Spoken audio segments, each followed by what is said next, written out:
The U.S. has been increasingly critical of Israel's actions in Gaza, notably that potential offensive of Rafah. But there are also reports that the U.S. has just recently approved a brand new arms package.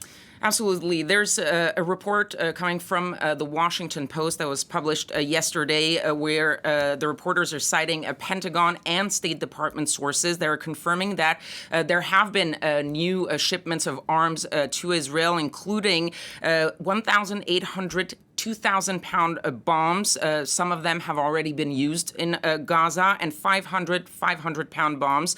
Last week, there were also 25 fighter jets along with their engines that were sent to Israel. Now, these are part of packages or military aid to Israel that was approved years ago. It's part of that military aid that the U.S. sends to Israel every year. We're going to see some of the numbers there.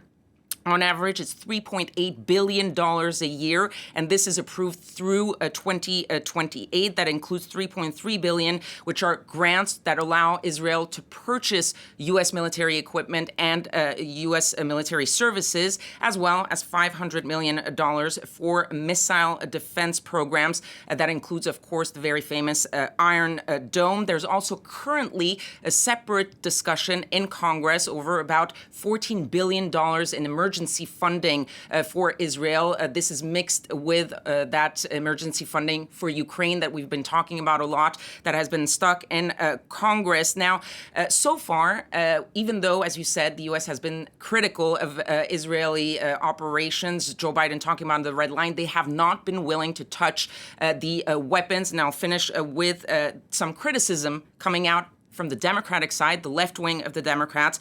Bernie Sanders: the U.S. cannot beg Netanyahu to stop bombing civilians one day and the next send him thousands more 2,000-pound bombs that can level entire city blocks. This is obscene. This pretty much sums up some of the criticism coming from within Joe Biden's own party as to how he's dealing with his support to Israel.